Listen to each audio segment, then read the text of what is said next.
नमस्कार हरि प्रेमियों, माइंडफुल भक्ति चैनल में आपका स्वागत है।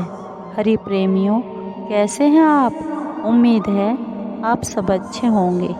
आइए आज का प्रसंग शुरू करते हैं। आज का प्रसंग है श्रीमद् भगवत गीता अध्याय 3। हरि प्रेमियों, वीडियो को अंत तक जरूर देखना। अगर आप चैनल पर नए हैं तो प्लीज़ सब्सक्राइब करें और बेल आइकन को ज़रूर दबाएं ताकि आप तक हमारे सारे नोटिफिकेशन पहुंचते रहे। हरि प्रेमियों, आइए जानते हैं। वास्तव में श्रीमद् भगवत गीता महात्म्य वाणी द्वारा वर्णन करने के लिए किसी की भी सामर्थ्य नहीं है, क्योंकि यह एक परम रहस्यमय ग्रंथ है। इसमें संपूर्ण वेदों का सार संग्रह किया गया है। जो मनुष्य शुद्ध चित्त होकर प्रेम पूर्वक इस पवित्र गीता शास्त्र का पाठ करता है, वह भय और शोक आदि से रहित होकर विष्णु धाम को प्राप्त कर लेता है। जो मनुष्य सदा गीता जी का पाठ करने वाला है तथा प्राणायाम में तत्पर रहता है, उसके इस जन्म और पूर्व जन्मों में किए हुए समस्त पाप निसंदेह नष्ट हो जाते हैं। जल में प्रतिदिन किया हुआ स्नान मनुष्यों के केवल शारीरिक मल का नाश करता है, परंतु गीता ज्ञान रूप जल में एक बार भी किया हुआ स्नान संसार मल को नष्ट करने वाला है। जो साक्षात कमलनाथ भगवान श्री विष्णु के मुख कमल से प्रकट हुई है, उस गीता जी का भली भांति गान करना चाहिए, अन्य शास्त्रों के विस्तार से क्या प्रयोजन। जो महाभारत का अमृतोपम सार है तथा जो भगवान श्री कृष्ण के मुख से प्रकट हुआ है, उस गीता रूप गंगा जल को भी पी लेने पर पुनः इस संसार में जन्म नहीं लेना पड़ता। आइए सुनते हैं गीता अध्याय 3।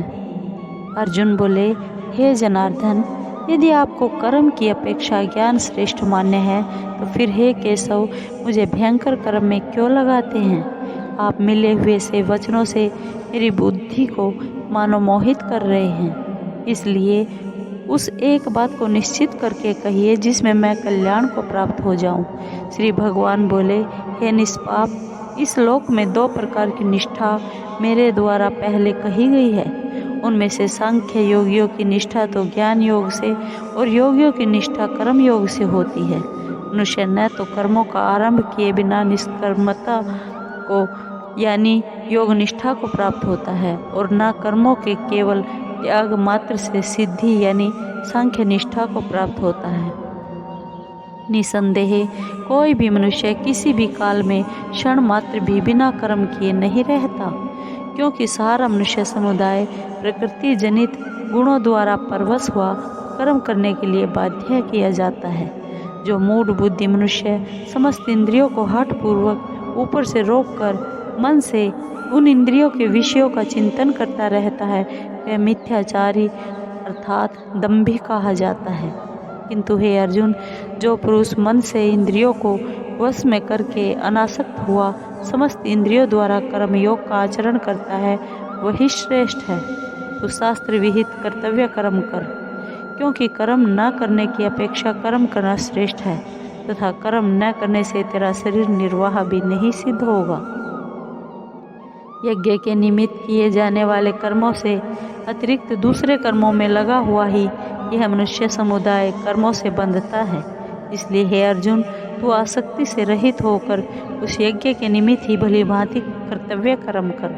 प्रजापति ब्रह्मा ने कल्प के आदि में यज्ञ सहित प्रजाओं को रचकर उनसे कहा कि तुम लोग इस यज्ञ के द्वारा वृद्धि को प्राप्त हो, और यह यज्ञ तुम लोगों को इच्छित भोग प्रदान करने वाला हो। तुम लोग इस यज्ञ के द्वारा देवताओं को उन्नत करो, वे देवता तुम लोगों को उन्नत करें। इस प्रकार निस्वार्थ भाव से एक दूसरे को उन्नत करते हुए तुम लोग परम कल्याण को प्राप्त होोगे। यज्ञ के द्वारा बढ़ाए हुए देवता तुम लोगों को बिना मांगे ही इच्छित भोग निश्चय ही देते रहेंगे।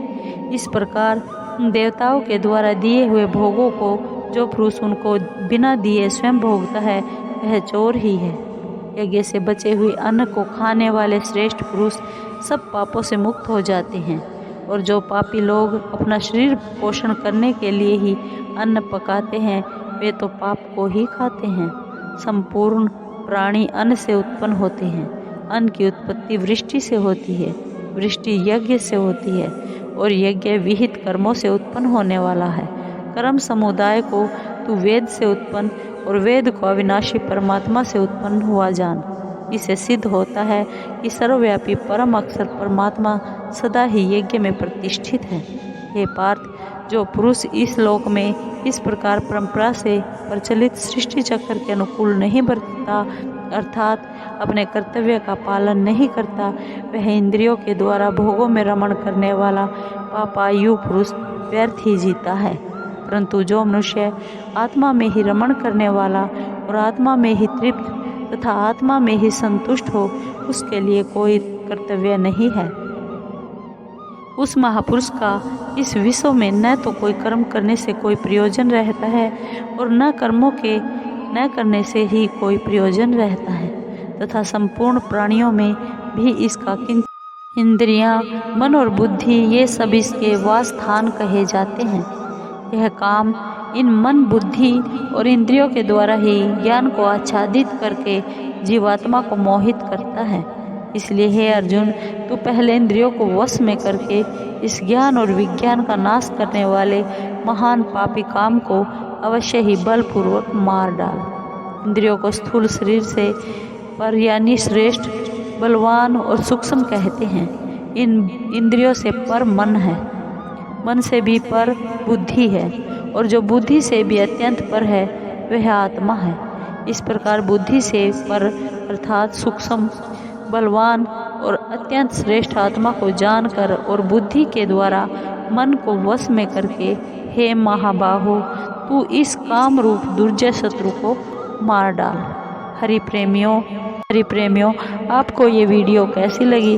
अगर आपको वीडियो अच्छी लगी हो तो प्लीज़ लाइक कीजिए, शेयर कीजिए, सब्सक्राइब कीजिए और कमेंट ज़रूर कीजिए। जय श्री कृष्ण।